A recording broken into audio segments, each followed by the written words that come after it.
Olá, bom dia. Eu sou Ailton Ferreira. Vamos nós com a tirinha da história dessa quarta-feira de cinzas, 17 de fevereiro. Em 1863, foi criado o Comitê Internacional para a Ajuda das Pessoas feridas em conflitos de guerra, principalmente.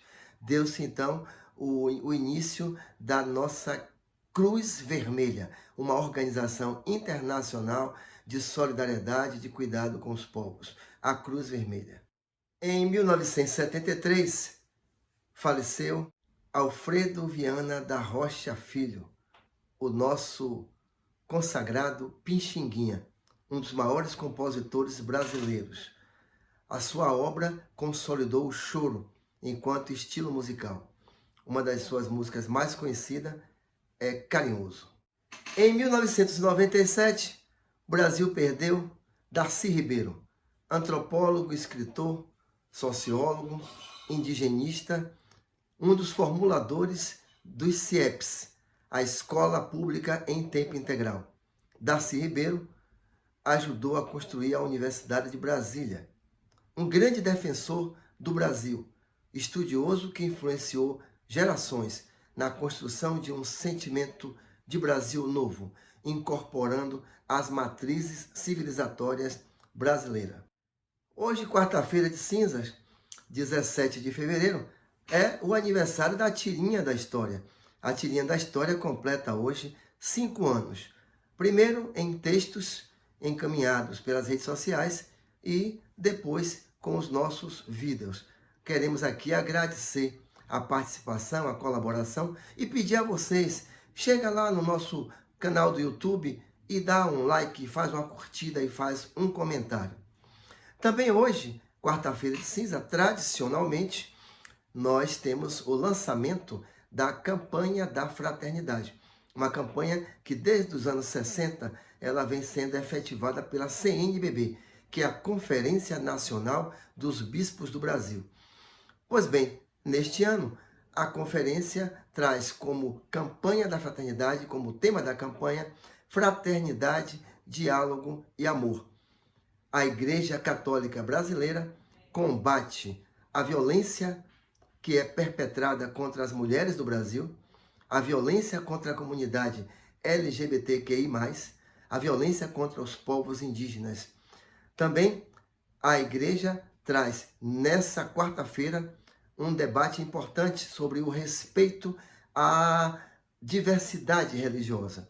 Condena as pessoas que usam o nome de Jesus para praticar violência, praticar intolerância e desrespeito. Também, nesta edição de 2021, a CNBB critica a forma com que a pandemia foi tratada no Brasil, principalmente no afastamento da ciência, na negação da ciência. A Igreja condena ainda as próprias igrejas católicas que não respeitaram o distanciamento, o isolamento e que continuaram fazendo eventos públicos com aglomerações de pessoas. Então, essa é a Igreja Católica Brasileira que a CNBB traz representando aqui um sentimento de amor, de fraternidade e de diálogo.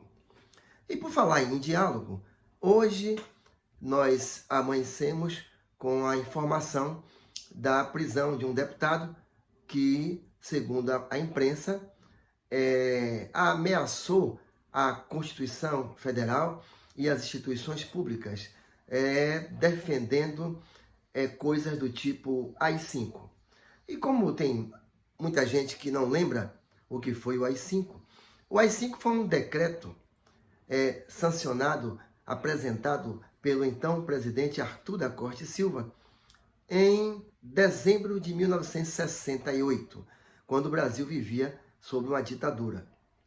E o AI-5, ato institucional número 5, caçava deputados, caçava senadores, fechava o Congresso, acabava, dava fim ao habeas corpus, punia com a demissão quaisquer funcionários públicos que fizesse qualquer tipo de crítica ao governo ou que representasse uma ameaça, segundo os representantes do governo.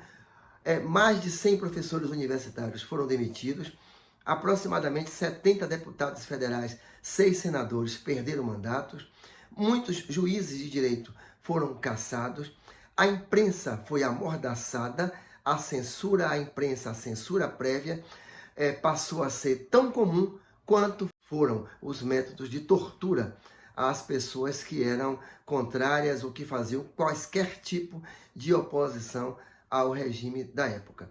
Então é bom lembrar que quando a gente está na democracia, é possível até que se peça o retorno da ditadura. Agora, quando a gente está na ditadura, a gente não pode pedir nada, nem mesmo a volta da democracia. Então, para as pessoas que não estão lembradas, a tirinha traz essa lembrança sobre o que foi e o que representou o AI-5.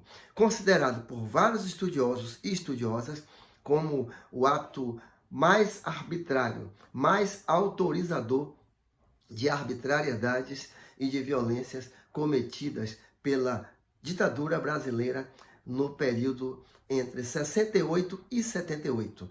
O AI-5 durou 10 anos. Ele só foi retirado em outubro de 78. Ainda assim, o Brasil ficou mais alguns anos sob a orientação de uma ditadura que não permitia quaisquer tipo de críticas ou de criatividade. Mesmo no campo das artes, muitos artistas foram perseguidos e muitos tiveram que sair do Brasil para morar em outro lugar.